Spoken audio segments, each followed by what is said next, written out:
एक समय की बात है। अमरपुर नामक नगर में एक धनवान व्यवसायी रहता था। उसका व्यापार बहुत दूर तक फैला हुआ था। यहाँ के सभी नगरवासी उसका बहुत आदर करते थे। उस व्यापारी के पास किसी भी चीज़ की कमी नहीं थी, लेकिन फिर भी वह अपने जीवन में सुखी नहीं था। दरअसल उस व्यापारी का एक भी बेटा नहीं था, जिस कारण हर समय उसे यही चिंता सताती थी कि उसके मरने के बाद उसकी संपत्ति की देखभाल कौन करेगा। उस व्यापारी के बेटे की चाहत में हर सोमवार को बाबा भोलेनाथ की पूजा करता और शाम ढलते ही मंदिर जाकर शंकर भगवान के सामने दीप जलाता था। एक दिन माँ पार्वती उसकी श्रद्धा भक्ति से खुश हो गई।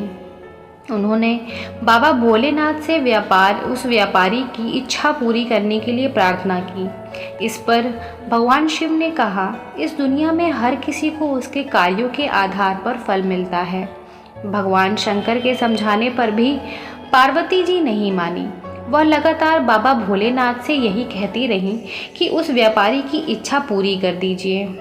अंत में शिव जी ने मां पार्वती के अनुरोध पर उस व्यापारी को बेटे का वरदान दे दिया। आशीर्वाद देने के बाद भगवान शंकर ने उस पार्वती माता से कहा, मैंने आपके अनुरोध पर उस व्यापारी को बेटे की प्राप्ति का आशीर्वाद तो दे दिया, लेकिन उसका बेटा केवल 16 साल की उम्र तक ही जीवित रहेगा। यही बात भगवान शिव ने उस व्यापारी के सपने में जाकर उसे भी बताई। वरदान पाकर व्यापारी प्रसन्न था, लेकिन बेटे की उम्र 16 ही साल होगी सोचकर वह फिर दुखी हो गया। वह पहले की तरह फिर से हर सोमवार को भगवान शंकर की पूजा करने लगा।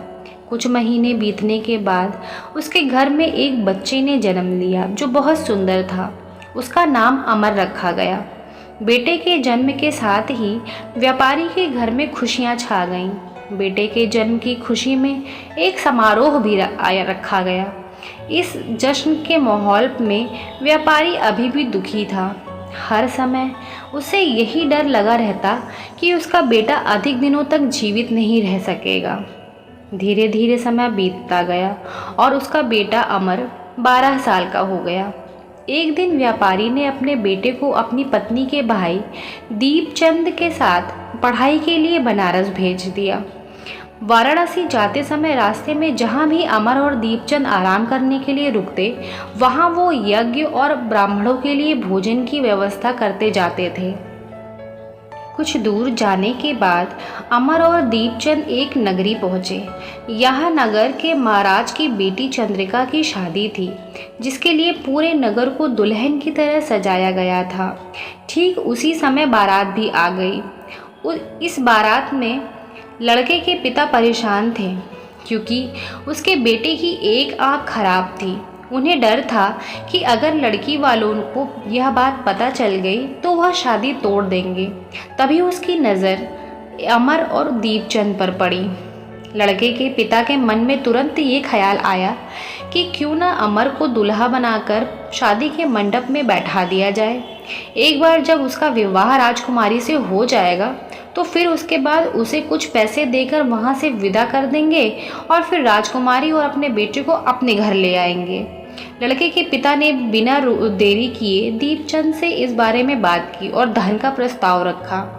दीपचंद ने पैसों के लालच में आकर तुरंत हाँ बोल दिया और अमन को दुल्हा बनाकर मंडप में बैठा दिया।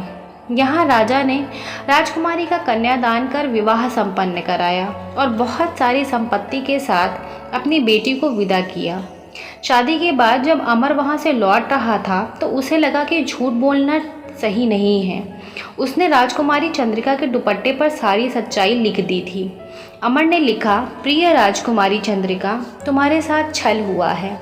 तुम्हारा विवाह मेरे साथ कराया गया है। मैं एक व्यापारी का पुत्र हूँ और फिलहाल पढ़ाई के लिए वाराणसी जा रहा हूँ। तुम्हारी शादी जिससे तय हुई थी उसकी एक आंख खराब है। राजकुमारी ने यह सच जानने के बाद उस लड़के के साथ जाने से इनकार कर दिया और अपने पिता के साथ ही रहने लगी। उधर अमर वाराणसी के गुरुकुल में पहुंचकर पढ़ाई करने लगा। धीरे धीरे समय बीतता गया और अमर 16 साल का हो गया। इस दौरान उसने एक महायज्ञ का आयोजन किया। यज्ञ समाप्त होने के बाद अमर ने सभी ब्राह्मणों को खाना खिलाया और उन्हें कपड़े दिए। सारे काम खत्म करने के बाद अमर रात में अपने कमरे में सोने चला गया। भगवान शंकर के वरदान के मुताबिक उसी रात अमर के प्राण चले गए। अगली सुबह जब दीपचंद उसके कमरे में पहुंचा तो उसने देखा कि अमर जीवित नहीं है। वह जोर जोर से रोने लगा। उसके रोने की आवाज़ सुनकर आसपास के सभी लोग इकट्ठा हो गए और अपना दुख जताने लगे। दीपचंद के रोने की आवाज़ भगवान शिव और माँ पार्वती के कानों तक भी पहुंची। यह सुन माता पार्वती ने कहा, हे स्वामी, मैं दीपचंद के रोने की आवाज़ बर्दाश्त नहीं कर पा रही हूँ, कृपा करके इसके दुख को दूर करें। पार्वती जी की बात सुनकर बाबा भोलेनाथ अमर के पास पहुँचे। यहाँ उन्होंने देखा कि यह तो वही बालक है जिसे केवल 16 साल की उम्र तक ही जीवित रहने का आशीर्वाद मिला था। इसके बाद भगवान शिव सीधे माँ पार्वती के पास पहुँचे और कहा, हे गौरी, मरने वाला बालक उसी व्यापारी का पुत्र है। इसने अपनी उम्र पूरी कर ली है। यह सुन माता पार्वती ने भगवान शिव से एक बार फिर से आग्रह किया। उन्होंने कहा, हे स्वामी, आप कृपा करके इस बालक को दोबारा जीवित कर दें। इसे मृत देख इसके माता पिता भी अपने प्राण त्याग देंगे। माता पार्वती ने बाबा भोलेनाथ को याद दिलाया कि अमर के पिता उसके सबसे बड़े भक्त हैं। कई साल से वह हर सोमवार को उनकी पूजा करते आ रहे हैं। माँ गौरी के अनुरोध पर भगवान शंकर ने अमर को जीवित होने का आशीर्वाद दिया और अमर दोबारा जिंदा हो गया। कुछ समय बाद जब अमर की पढ़ाई पूरी हो गई तो वह अपने मामा दीपचंद के साथ वापस अपने गांव चला गया। चलते चलते दोनों उसी नगरी में जा पहुँचे जहां राजकुमारी चंद्रिका से उसका विवाह हुआ था। यहाँ पहुंचकर अमर ने एक महायज्ञ किया। तही पास से गुजर रहे उस नगर के महाराज ने महायज्ञ होते देखा। महाराज ने एक ही पल में अमर को पहचान लिया और महायज्ञ के समाप्त होते ही वो अमर को और दीपचंद को अपने साथ ले आए। कुछ दिनों तक उन्होंने अमर और दीपचंद को अपने महल में ही रखा। उसके बाद महाराज ने संपत्ति और कपड़े देकर राजकुमारी को अमर के साथ भेज दिया। महाराज ने रास्ते में उनकी रक्षा के लिए कुछ सैनिक भी भेज दिए। दीपचंद भी महल से अपने नगर पहुंचा और दूत के हाथों अमर के आने की सूचना व्यापारी तक पहुंचाई।